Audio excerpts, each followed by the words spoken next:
Well, welcome to the Seven Figure Builder Show. My name is Julie Baranek, founder of Seven Figure Builder, where we help high-achieving CEOs connect with their dream clients to scale to seven figures and beyond. And I'm here today with my friend, Meghan DeVito. Hey, Meghan. Hey, Julie, how are you? It's an honor and a privilege. Thank you. Absolutely. I'm so excited that you're here today. So first and foremost, where in the world are you? Where I am located in New Jersey, on the coast of the Jersey Shore. So, if you want to know physically where I am or emotionally, that's up to We'll you. go with physically at the moment. That's the easy Okay. question. Awesome. So you are close to me as I'm in Maryland. So that is, not too far away. Yeah. So for those that haven't had the pleasure to meet you yet, can you tell us just a bit about what you do with your business? Yeah, absolutely. I am a certified Christian coach. I consider myself a boundary builder. I'm an executive coach that I'm committed to guide my clients toward a life of success where it meets significance and where peace replaces pleasure. And I come from this expertise from life experience, not just from coaching other clients. I had to go through all of it. So on the other end. So Absolutely. And those things are so important. But who would you say that you help? Is it primarily executives or who tends to be your target there? All my clients range from different areas, but it is CEOs and also high achieving women who are in leadership positions. And that could be a leadership in corporate America or a career, or it could also be in ministry as well. Yeah. And all of those, you mentioned boundaries. Boundaries are so important, both professionally, personally. I mean, we'll just kind of dive right in, but what do you recommend for people who may feel like their life is kind of all over the place or, feel like they struggle with that? Yeah. So, you know, for me, for me when I came to a realization that I was completely so burned out. I'll give you a little bit of a back history if that's okay. So Of maybe your course. audience would be able to relate because if someone said that I needed rest, I would tell them like where to go, right? When I was in my when I was in my hustle, right? When I was building a business.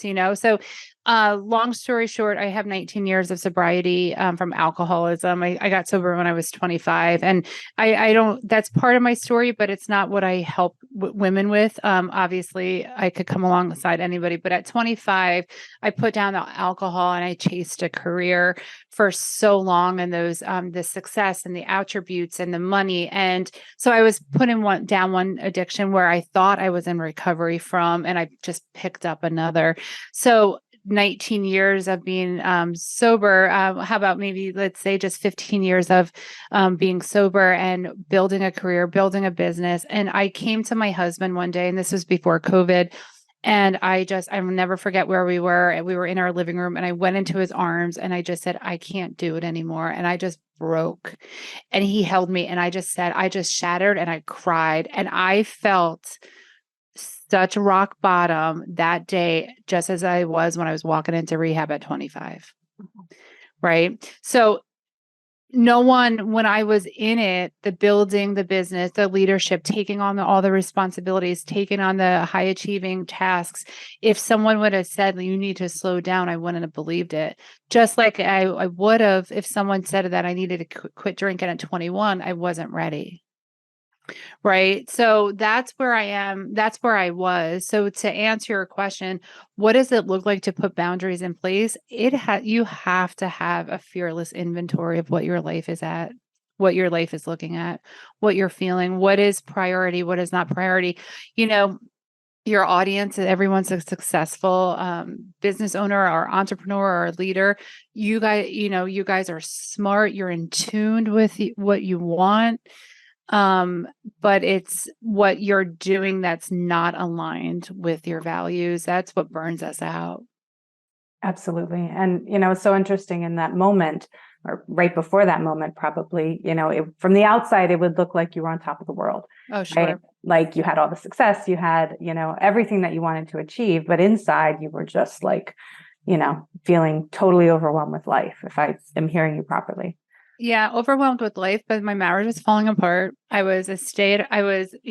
air quoting, I was home with my kids, but I was so distracted and distant from them. And I believed the lies that my kids are a distraction and I'm going to put my head down and work, where in 5 years I'll be able to lift my head up and give them all of the blessings, all the fruit of the labor. But at that point they would be gone, So like, it was just the internal struggle of, I'm trying to provide for my family, but I'm losing my family at the same time. And I was losing who I was. And, Julie, I have so many clients that come to me, and I'm 44 years old. And a lot of my clients are, that 35, 40, 50, 55 age. And I say to them, what is it that you want? What brings you joy? And it's heartbreaking to me because they don't even know anymore.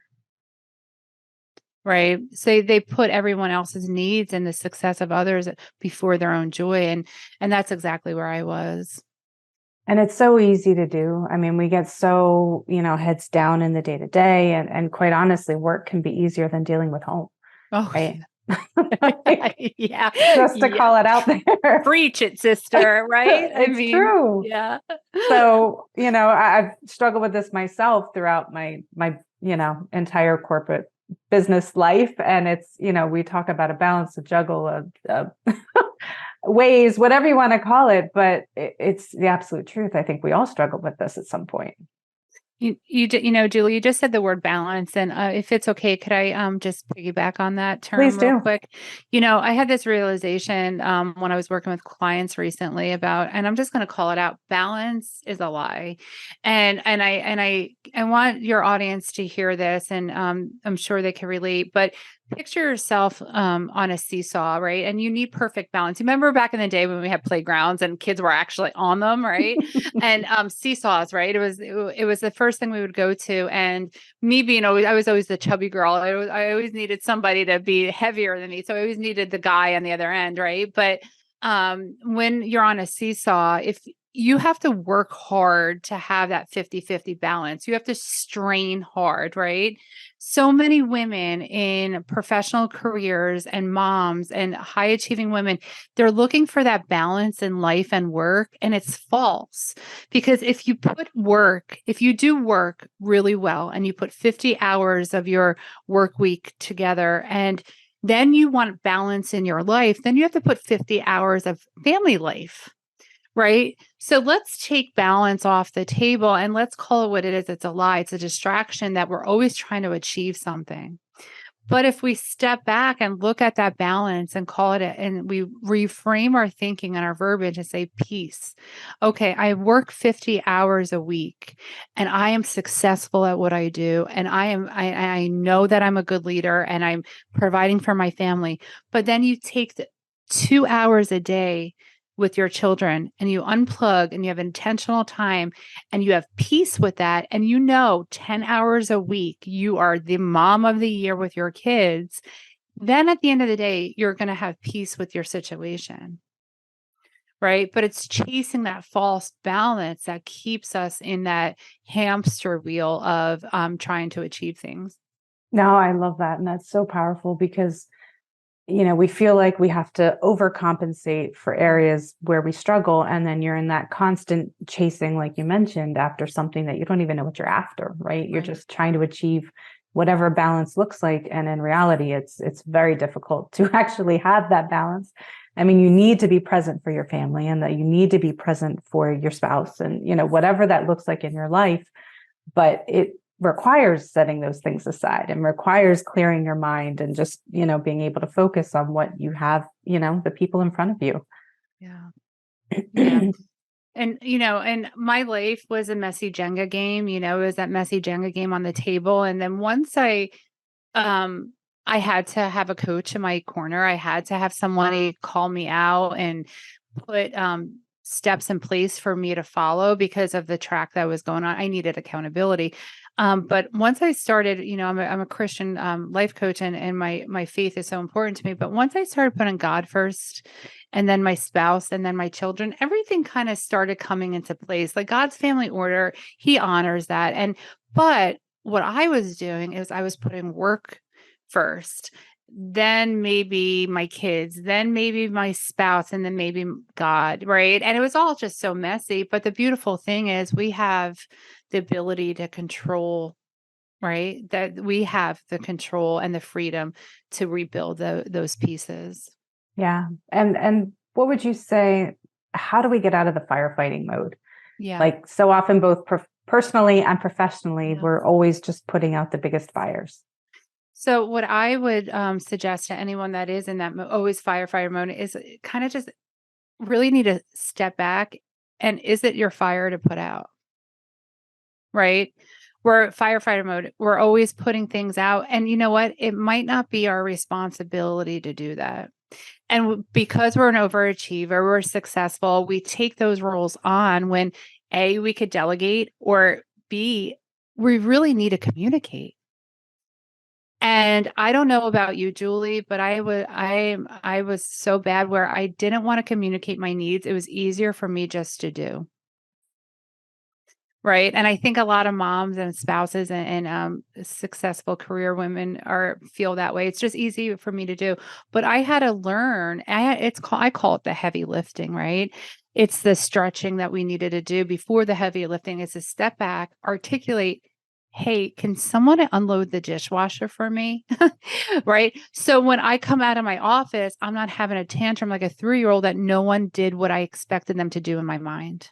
It was just easier for me always to just do it and have a tantrum internally and resenting people, right? When they didn't read my mind. So it's that communication piece. And I'm using the dishwasher as an example. That's really like a simple example, but it's what I had to face. Yeah.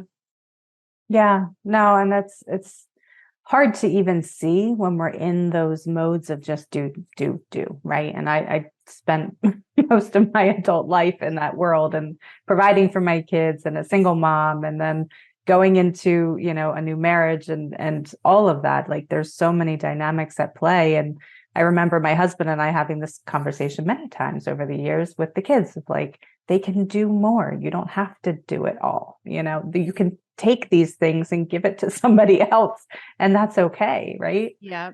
Delegation. I mean, and the thing is, they're going to do it and they're going to do it messy. Right. But honestly, we have to give them permission to do it messy. And this is the thing. We have to give ourselves permission for them to be teachable because of the fact that we are so busy and so distracted. Like it takes time to stop and teach somebody what it needs to be done. Right. But if we're not distracted and we have peace where we are and contentment of, okay, I need to go ahead and do this over here and teach someone what I need to be done. Well, it makes our life easier, but we're just so overwhelmed that it's hard to even get the wristband to even teach somebody. Definitely, yeah. And it's so important because how are they ever going to learn to do it properly if you're always doing it for them? If you're not teaching them the correct way. And that's a huge focus in our family is just getting them to the point where they can do it independently and then take that load off. But to your point, that takes time, right? It takes reinforcement, it takes follow-up, and that also takes energy, which when you're feeling burned out, it's hard to have that bandwidth to be able to have the energy to then follow up and, be consistent. And my love language is acts of service because Mhm. right. And I'm sure a lot of women that are listening to this, they love when people work for them, perform, right? Do things. And I could tell you when I started, I'm working from home and our kids were homeschooling for the last couple of years and I had a chore chart and there were teenagers on the refrigerator. And when I would hear the vacuum running when I was on a meeting, like my heart would putter. Like I was like, they love me, right? They care for me or the dishes being put away. And it was just my love language was being met. So at the end of the day, when I was so spent from pouring into clients, I felt appreciated and loved at home.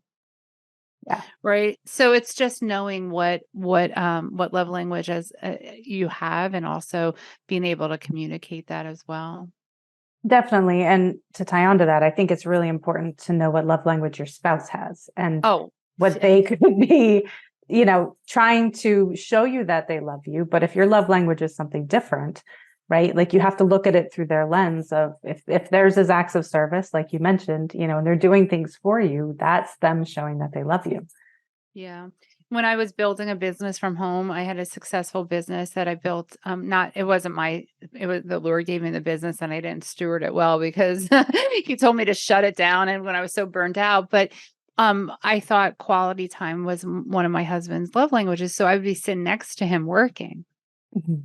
Right. And that wasn't his version of quality time, but it was to me because I'm working and I'm sitting with you. Right. And that made like the phone and the laptop became the third person in our marriage.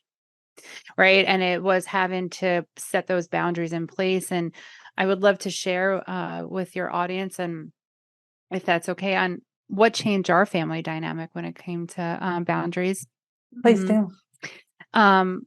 It was a hard situation for me, but I watched a sermon from Michael Todd once, and it was on the Sabbath, and it was Sunday fun day. And Sunday fun day, I would always think like I would go to church, I would get out of church, I would get on my phone. It was my time to just like work where I wasn't having clients call me, and it was just like that was my fun day. And in the sermon, it was, well, if you don't honor if you want to cheat on your spouse or kill somebody, why aren't you honoring a Sabbath? It was one of the 10 commandments, right? And I was like so convicted, and I was like, oh. And I was like, what does this look like? Like honor Sabbath, right? And for me, it was I had to unplug from I had to unplug from my phone. I had to turn my phone off. And I actually needed a coach to walk me through this because I was going through physical detox, Julie. Wow. I mean, I would put my phone down, I would turn it off, and I would get sweaty. And I was like, how I'm not there, I'm not gonna be able to respond to people. But the only three people that I really truly care about was in my house. So I wouldn't even care if my phone was Yeah. off. Right. So then I started, and I couldn't tell my husband that I was starting this because he would say, he would say to me, when I see it, I'll believe it. Right. Because I'm going to stop working. I'm going to stop working. I promise I'm going to stop working. So quietly, had to start instilling these boundaries with the tech. And that led to now my kids unplugging for 24 hours, which led my husband. So now our Sabbath is just our day of rest. And if you're not a Christian, you could call it a day of rest, but our day of weekly rest is part of our weekly rhythm now. Mhm.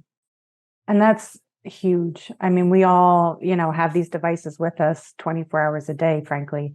But I know we do similar things and have similar struggles in our house. But I know for my daughter, um, the phone lives in the kitchen. Like she has a phone, but it's not in her room. Like we've made it your room is technology free, period. Yeah. And that's been really, really helpful for mental health, for like just day-to-day functioning, that she learns, oh, there's other things that I enjoy and I don't have to be attached to a device. And yes, she's old enough to, from our perspective, to be in that world, but like there's very clear boundaries there of you want it, you walk across the house and then you can use it and then you go do your thing. I love it. And it's public too, right? It's like in a public setting, right? Yeah. You're not behind closed doors. Yeah, that's so important. And and as parents, it has to start with us, right? It just does. So we have to look at our own tech use and our device use and what boundaries are we putting in place. And then, but it's sometimes hard to take that inventory. It really is. Yeah. And even the notifications, like I've seen something of how, I forget which even movie it was, a movie about Facebook and the words escaping me, but where it's like calling you, like it's like seducing you through the notifications. And I saw it and I'm like, you know what, off. Like I just shut everything off except, my text notifications, like the bare minimum that I knew I needed. And that was it. And then I shut it off at night. It goes to sleep. Like I don't need it, waking me up throughout the night and buzzing at me. And I think we just get so accustomed to it. It's like a Pavlov, reaction that we get to that buzzing or the dinging or whatever it is, and we just have to disconnect from it more and more. Yeah, and that dopamine hit that, Mhm. it is, and it's so true. And I love that you control your device because your device doesn't control you, right? But in that overachieving hustle culture, we're on all the time, and that's a lie. So I put D&D on my phone, and the other thing that I do is what I love is I put my phone on airplane mode. So when I wake up, I control it when I'm ready to go on. But I learned how to have business hours with my phone. And that was something that was really hard for me to do. But now when I know that it's business hours, then I'm not getting overwhelmed, right? Like you have acceptance. This is what I'm doing. I'm working right now. Definitely. And you mentioned earlier about people in the ministry, and I grew up a pastor's kid, so I'm very familiar with that world. But what would you say to those people that are listening that, need to be able to have clear boundaries? It's slightly different, but very similar in the dynamic that they face. Yeah, absolutely. I mean, I even asked my pastor recently, I was like, what day's your Sabbath? And he's like, I start Friday at 11. And I said, is your phone off? He goes, I'm working on it. Right. So like, like pastors feel and ministry and people in ministry feel like they have to be available 24/7. But then you look to the Lord, you look to Jesus, how he instilled his boundaries, right? He had to take time away and go spend time with his father, right? He had to leave the apostles and go and pray. So if we were looking to God for our boundaries, the biblical way to have boundaries, then it's an easy follow, right? If we're in ministry, but to be on all the time, that's not what God wants for us. Yeah, and you can easily get burned out that way as well. Oh my gosh, absolutely.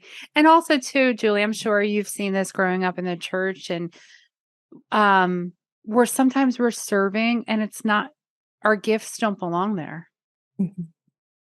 Right.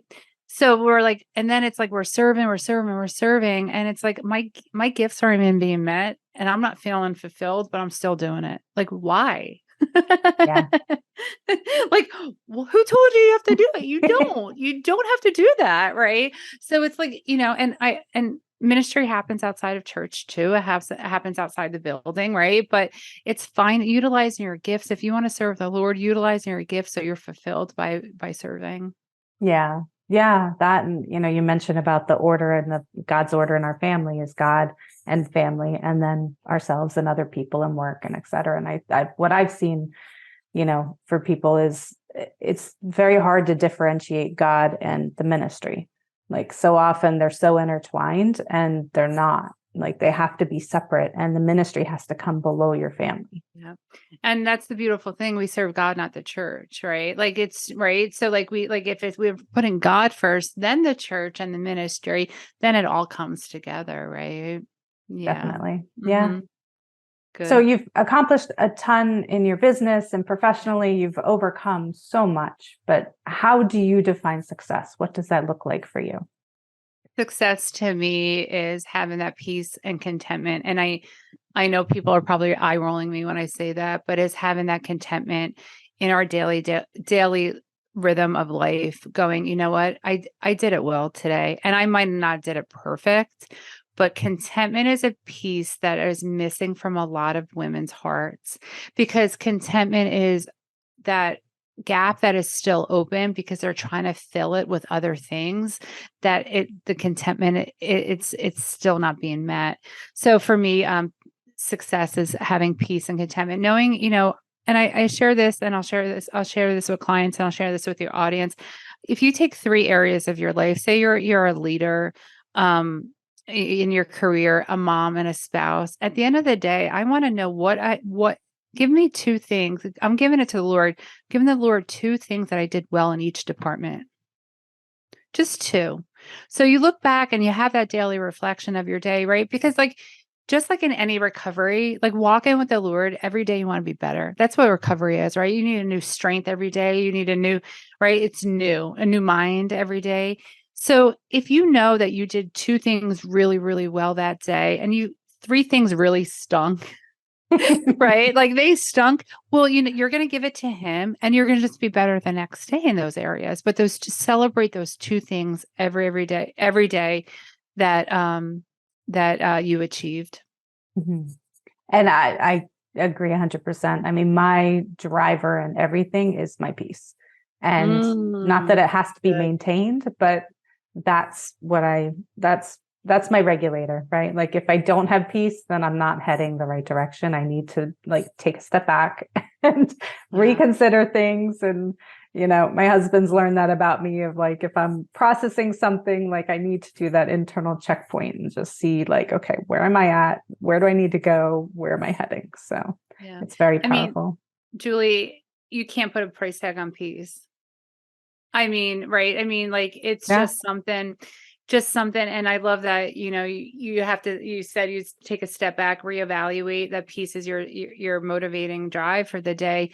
But once you have it, and once you have those boundaries in place and the contentment, you just don't ever want to lose it.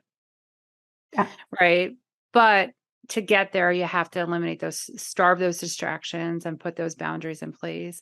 So it's what's louder, the chant of the hustle or the whisper of the peace, right? And the whisper of the peace could be tremendously louder than the chant of the hustle. Yeah, totally. And to me, the opposite of peace is chaos. So it's like, where do you want to be? You know what I mean? I did a social media post last month, and I did it on my page, on my personal page. And then I went into some community, group communities in our area. And I was really surprised at what I saw. And the question was, how many nights a week do you sit down as a family and have dinner? Right. And on my page, I guess I have a lot of like-minded people, because it was very similar. We don't miss it, and in some of the local pages where there's 10,000 members, of our county, sports are too big. How could we have dinner? Are you kidding? Sports are, we have sports, 5 nights a week, or, and it was like, what are we trying to instill in our children? The way that we're operating is showing them that hustle and chaos is the way to live. Right. And I was really, I was really surprised to hear that majority of the people in our area don't put family meals a priority in their house. Yeah. Yeah. And that's been ever evolving in our home as well. But it's something that, is really big quality time. And, even just the conversations outside of mealtime for us are huge. Like, we're constantly like connecting and talking and trying to, instill that in our kids and dig deeper emotionally, and emotional intelligence, and like just critical thinking, all those things. Like, they're just huge in our family. Yep. All the But stuff that our kids need. And, I know there's single moms out there that have to work 2 jobs, and I understand that, but it's also too, you can have those, the daily morning time before school, where 15 minutes, right? What works for your family, just instill that, and don't deviate. It's a non-negotiable. yeah. Yeah. And to that point, like breakfast, you can make it breakfast. It doesn't have to be dinner if dinner doesn't work for your family. So whatever works best for you. Yeah. So if you had the attention of the whole world for 5 minutes, what would you tell them? I would, well, I kind of just told your audience that balance is, I just told you, I would say balance is a lie. Stop achieving the balance, and boundaries are a life-saving skill. So they are just the life-saving skill that you have to continue to learn how to build up and strengthen, and have those boundaries in place for peace and contentment. I love that. And for people listening that would love to work with you, how can listeners support you in your work? Where can they find you online? Thank you. I'd be happy to connect with anyone. My website is Meghan with an H, MeghanDeVito.com, or helpwithboundaries.com. And on there, I have, there's a lot of free tools for you. There's a free session on there. And also there's a hustle versus peace inventory checklist to kind of see where you at, because and I share this, Julie, and I'm going to give you a quick example. When I was in my throes of addiction, my early 20s, I would go to the doctor and they would say, how many alcoholic drinks are you having a week? Right. And I would check 3 to 5, right? 3 to 5. And it would be like 15 to 20, right? Mm-hmm. Because I didn't want to be honest about my problem, right? So I created a real simple, non-judgmental, self-checking inventory for people to see, okay, maybe I do need a little help in this area, right? But you have to do that honest inventory of what is louder, the chant of the hustle or the whisper of the peace. Absolutely. That and our biggest struggles that you've overcome through the years can become our greatest strengths, right? Yeah. Like taking that and helping other people, which is just so powerful from your own personal experience and what you've learned, and be able to impart that to others. So I love that. Absolutely. Well, thank you for being here. This was a lot of fun. Yeah, thank you. You're a great host. And thank you for giving women a platform to share. So I appreciate you. Absolutely, my pleasure. And if you found value in this, please do share this episode with those that you think might help. That's how people find us, and that's how we can help others. And you can find me at sevenfigurebuilder.com. And I look forward to seeing you on the next episode.